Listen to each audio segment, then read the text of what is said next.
Hey, good morning, everyone. Thanks for joining us. My name's Josh Fraser, as Michael mentioned. Good to be here. So this is one of my favorite sections, which is you get to actually hear not from us, but straight from the horse's mouth. So people deployed in the cloud using RightScale. First, we're going to hear from Sanket, who's the Senior Director of Operations at Coupa. And these guys are interesting for many reasons, but one thing I wanted to point out is they're a demonstration of how companies are starting and then growing, which is they never had any infrastructure of any kind to begin with. This is an entirely cloud-based company, so very similar to how RightScale itself was formed, and just a great demonstration now of what's possible and how fast you can make things happen. So with that, I'm going to turn it over. So I think, thanks Stephen, he gave a good segue into what Coupa does, and he's right that the landscape of procurement has changed forever. It will never be the same again. So that's what the founders of Coupa, they came from Oracle, and they ran they were developing Oracle's purchasing platform. And what they saw was a huge disconnect. There were customers who were using Amazon to buy stuff at home, using Facebook, using Google, but when they went back to their work, they were using green terminals and tired old spreadsheets to do purchasing and expense management. At the same time, the businesses were complaining that there was no user adoption. There was a lot of maverick spend, and there was no spend under control. So these guys from Oracle went out and founded Coupa. They created, this is a screenshot of what Coupa offers. It allows customers to use the familiar shopping cart experience to purchase stuff. They can go to a catalog, search for an item, purchase it. It goes off to their managers. The managers can just approve from their mobile devices using email, and purchases happen in just a couple of hours, as compared to what you guys know it takes a few days to sometimes weeks. So that's what Coupa offers. These are some of the customers. We are a young company, but as you can see, we have a lot of marquee customers. Our strength is distributed retail operations, where enterprises have traditionally had a challenge deploying IT to remote stores and remote locations. So just to illustrate how customers have used Coupa to bring their spend under control, we had a customer whose stores, they had 300 stores which were all over budget. And after they deployed Coupa, they not only had all stores under budget, but they had an overall 8% under budget. And another customer of ours, Rent-A-Center, they rolled out Coupa to about 18,000 users across 3,000 stores. And initially, their project sponsor was puzzled when they rolled out Coupa, because they had all these training sessions set up, and no one was showing up for the training sessions. And they were puzzled. And when they started asking the users told them, hey, it's so easy. It's like using Amazon. Why do I need training? So that kind of explains how the consumerization of business software is real, and it's helping businesses succeed. And we are kind of turning around the corner from being where a lot of the transactions weren't time critical to our new customer Subway, which is rolling out Coupa to about 38,000 stores worldwide. And it's very important because the store owner at the end of the day walks around the store, enters the inventory that they need for the next day. So if they need bread, the meat, produce to do business the next day, they enter that into the system. That order needs to be processed and sent out to the suppliers, so that the supplier delivers the produce the next day. And that's absolutely critical for the customer to be successful. So that's a happy customer. That's the Coupa mascot, Coupa Sam. We never had the data center baggage to begin with. So we went directly from a server in a garage to the cloud. We have been with Amazon for ever since EC2 was in beta. We have been using RightScale for almost 3 years, And so there's some things that we have learned. I want to share some of the lessons learned, and also some of the goals we set internally to measure ourselves. So one of the first goals that we set internally for us is that what we define as the Coupa Cloud needs to be trustworthy. That is, the customers need to trust it to be successful, which means it needs to have zero data loss. We are a transactional application, so we cannot afford any data loss. The cloud needs to be secure, and it needs to be always on. And if you think about it, we chose to define these goals, which are easy to understand, rather than going to taxonomies of technical terms to define our operations. The other goal is that it needs to provide an awesome customer experience. That is, the cloud should be easy to use. It should be fast. It should have as few defects as possible, and it should just be a pleasure to use. It needs to be a true cloud. So that means it needs to be really elastic. It needs to auto balance, auto scale, and auto provision. It needs to be fault tolerant. That it needs to be self-healing and designed for failure. And finally, it needs to provide a high return on investment to both customers and the company. We want to empower.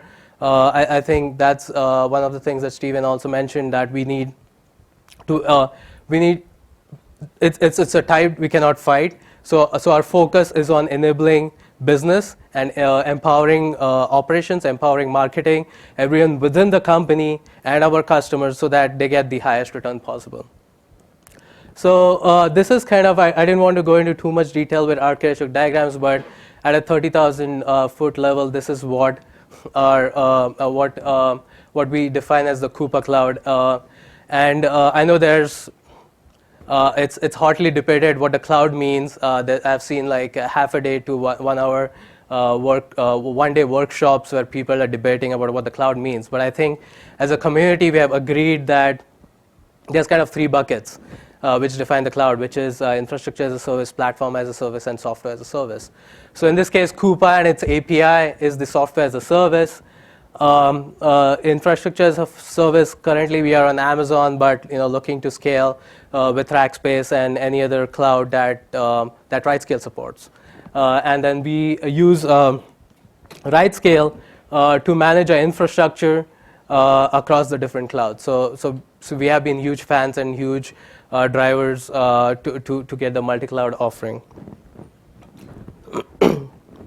And just to reiterate, we don't have a single piece of hardware, and another important thing to remember is we are a cloud spend management company. We are not an operations company, so we are not endeavoring to build out a huge engineering organization to build out clouds. We endeavor to hire really smart guys and build out our product teams to deliver spend management to our customers. But from an operations perspective, we'll leverage our vendors. So we leverage Amazon to deliver hosting. We leverage RightScale to kind of do system administration or manage the cloud for us. So that's where, from setting an expectation standpoint, that's where I'm looking for RightScale to go. So I wanted, like I mentioned, I want to share some lessons learned. Some of these might be obvious to you. Just a show of hands who is already on the cloud and who's already on the cloud. And how many of you are looking to exploring or in a discovery phase? Okay. So some of this might be obvious for you, but I was told, by when I was preparing this presentation, that is important to reiterate for some of the people who are still exploring or wondering, okay, this looks nice for my development environment. Should I go all in and roll it out to production? So the first thing to remember is when you go to the cloud, leave behind your data center mindset. If you remember the Amazon outage, how many of you remember the Amazon outage from April? Yeah, that was brutal, right? And a lot of companies who had been kind of on the cloud bandwagon failed miserably when they had the outage. because they took the data center model, went to the cloud, and forgot that it's not the same game anymore. So the most important thing, at least when you're thinking of the public cloud like Amazon, is that they're not using those $30,000, $50,000 high-end, high redundancy servers in the Amazon cloud. They are using commodity hardware. So it's going to fail, and so you have to design your application for failure. And some of the ways that RightScale enables you to do that is because RightScale's server templates by design support the multi-data center model. If you look at Amazon, they provide guidance that you should, that a data center, that the instances can fail, even a whole data center can fail, but a whole region will not go down. So you have to keep that in mind when you design your application. So the other thing that we do is we replicate our data continuously. Like I mentioned, we cannot afford any data loss, so we continuously replicate our data across data centers. And what we have done recently is also we back up all our data into a different cloud. So even though Amazon is saying, okay, there's a design principle that a region won't go down, we're kind of saying, okay, we believe you, but we still want to be safe and protect our business. The second thing that we have learned is design from the start for scale instead of doing it as an afterthought. So that means when you pick your tools, or taking a step back, when you design your application to be CPU bound. And people who came from massive web scale operations background or have come from high scalability understand that you have to make your application as CPU bound as possible and then scale out. And whatever tools you pick to manage your infrastructure, make sure that those tools can scale, that they're not centralized, but they are distributed, and you can do massive scale operations at the same time in parallel and in bulk. So that's another thing to keep in mind when you pick your tools that you use to manage your infrastructure. Another important thing that some of us learned from our backgrounds coming from other software as a service companies is that a lot of software as a service companies start out with monolithic multi-tenant architectures, and they reach a point where they cannot scale, and then they have to run around and try to figure out how to slice and dice the application, how to do sharding and all that, and try to start from the start as much as possible.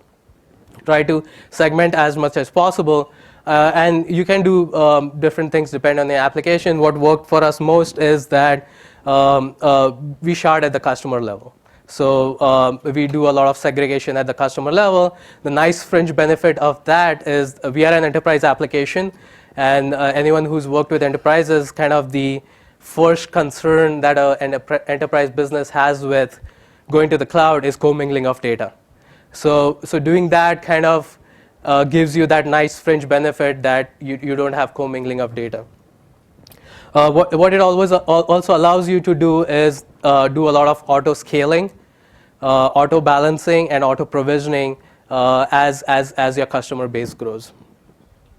So just to illustrate how RightScale helps us with that is we use the RightScale deployment clusters across our customer tiers to both segregate data and scale out, and we also use the RightScale arrays both for so I remember this quote when we were talking to a customer once, explaining how we scale capacity depending on traffic during business hours and scale back during non-business hours, or how we automatically scale with demand. And what someone mentioned was pretty unique. They said, "Oh, your cloud breathes," and that pretty much illustrates it, that you have to design for your cloud to expand and ebb and flow with the demand.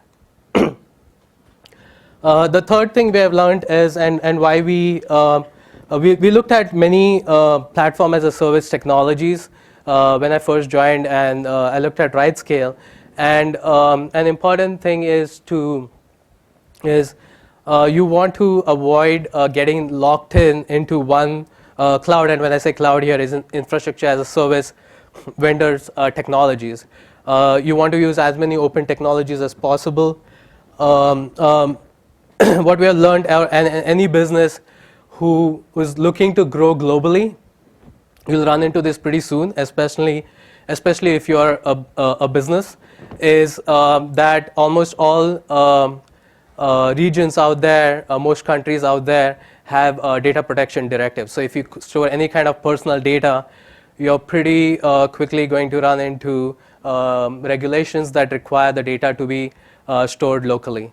And avoiding yourself being locked into a particular vendor like an Amazon or a Rackspace allows you to go, for example, if you're using only Amazon and the country that you're trying to expand into doesn't have an Amazon data center, you're dead in the water. So having that, avoiding the cloud vendor login using a platform like RightScale, which allows you to support multiple clouds, use open technology like OpenStack to grow into data new regions.